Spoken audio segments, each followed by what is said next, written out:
आगे जो हमारे पास नेक्स्ट टॉपिक है उसका नेम क्या है, मनी। ठीक है, आगे हम इसकी क्लासिफिकेशन ऑफ मनी के बारे में डिस्कस करेंगे। पहले क्या होता था, बार्टर सिस्टम होता था।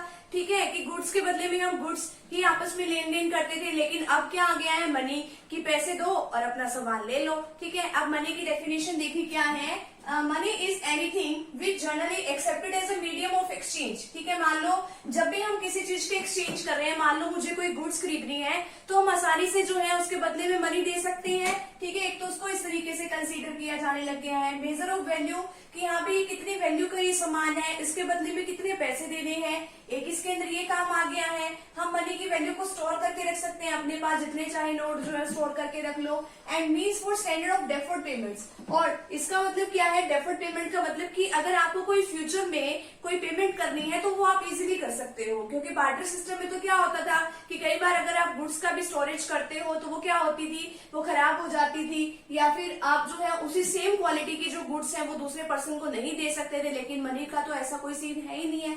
तो इसमें क्या है कि मीडियम ऑफ एक्सचेंज भी है। आगे आप इसको मनी में मेजर भी कर सकते हो, इसकी वैल्यू को स्टोर भी कर सकते हो। अगर आपको फ्यूचर में किसी की पेमेंट करनी है तो वो भी आप कर सकते हो। अब इसी डेफिनेशन से इसके जो मेन फंक्शंस है वो भी जो है कवर हो जाएंगे। आगे जो इसके अंदर बात आती है वो है क्लासिफिकेशन ऑफ मनी। पहले तो इसमें होता है मनी वैल्यू ऑफ मनी। क्या होती है कि जितनी इसकी फेस वैल्यू होती है, फेस वैल्यू का मतलब जितना उस नोट के ऊपर या उस कॉइन के ऊपर जितनी वैल्यू लिखी होती है उतने की मतलब वो मार्केट में वो करेंसी जो वो चलती है। मान लो अगर किसी नोट के ऊपर लिखा हुआ है 50, ठीक है, तो वो 50 रुपए की ही उसकी मार्केट वैल्यू होगी। आगे क्या होता है, कमोडिटी वैल्यू। अब कमोडिटी वैल्यू का मतलब क्या है कि जब अंग्रेज जो थे यहाँ पे, जब ब्रिटिशर्स यहाँ पे थे, तो उस टाइम में ना क्या होता था कि सिल्वर का कॉइन होता था या फिर गोल्ड का कॉइन होता था। तो उतने रुपए का ही वो जो मेटल है उसके अंदर, मतलब उतने रुपए का ही जो सिल्वर है या गोल्ड है, जितने रुपए की उसकी जो फेस वैल्यू होती थी उतने रुपए का ही वो उसके अंदर यूज करते थे। अब मान लो कि जो है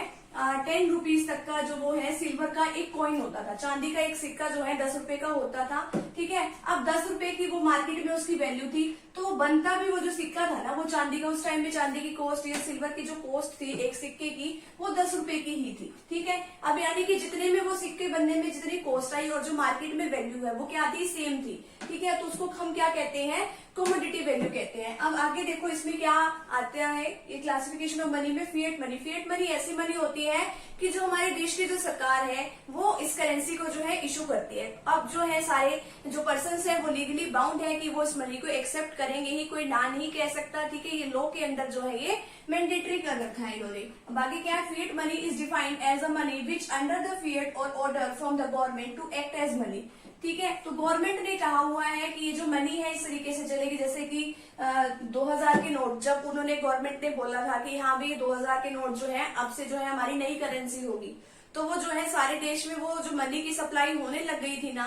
तो अब इसी तरीके से जैसे 500 के नोट है या 10 रुपए का कोई नोट है, तो वो क्या है गवर्नमेंट के, अगर गवर्नमेंट उसको इशू करती है तो वो चलता ही है वो पूरी मार्केट में। ठीक है, और वो सारा काम जो है वो लॉ के अंडर होता है। आगे क्या है, full bodied money. Full bodied money का मतलब क्या है, full bodied money refers to money in terms of coins where commodity value is equal to the money value. आप देखो कि जैसे कि 1 रुपए का जो सिक्का है, ₹1 कॉइन, या 1 रुपए का है या 10 रुपए का कोई सिक्का है जो ब्रिटिश टाइम पीरियड में होता था। अब इसमें क्या बात बता रखी है कि जो इसकी मनी वैल्यू है और जो इसकी कमोडिटी वैल्यू है वो दोनों क्या होती है, सेम होती है। अब जैसे कि 10 रुपए का कोई सिक्का जो है वो है, अब मान लो ये चांदी का सिक्का है, सिल्वर का कॉइन है, तो इसके अंदर अब जो ये सिल्वर का कॉइन है तो 10 रुपए की सिल्वर जो है, चांदी जो है इसके अंदर यूज भी हुई होगी।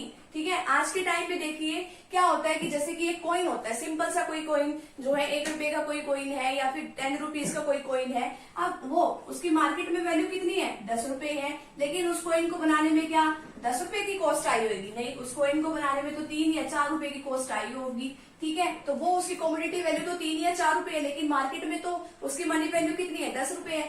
लेकिन उस टाइम में क्या होता था, ये जो हमारा फुल बॉडीड मनी वैल्यू है इसमें जितने की मतलब उसकी मार्केट वैल्यू है, ठीक है, जितने की उसकी मनी वैल्यू उतने की उसकी कमोडिटी वैल्यू भी होती है। आगे क्या आता है, credit money. Credit money is that money of which money value is more than commodity value. अब जिसकी मनी वैल्यू जो है वो ज्यादा होती है। अब देखो सरकार ने क्या कर रखा है, जैसे जो है सिक्के वगैरह जो है इशू होते हैं। ठीक है, अब जो सिक्के हैं उसको बनाने में मान लो कोई 10 रुपए का ही, ये एग्जांपल लेते हैं हम। अब 10 रुपए का कोई सिक्का जो है, कॉइन जो है वो मार्केट में है, लेकिन उसको बनाने के लिए 3 या 4 रुपए की जो है कॉस्ट आई है।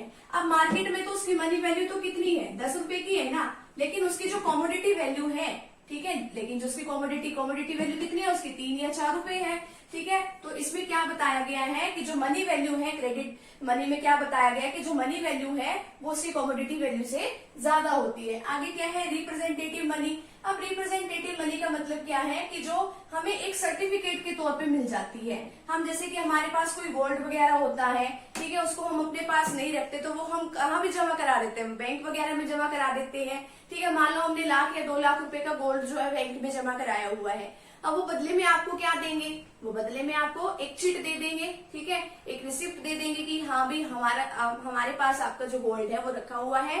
ठीक है, तो वो एक लॉकर की फैसिलिटी जो है वो वहां पे अवेलेबल करवाते हैं। तो इस तरीके से हमें टोकन या सर्टिफिकेट के रूप में जो है वो उस कमोडिटी के बदले में मिलता है। ठीक है, तो पहले आप इतने का स्क्रीनशॉट लीजिए।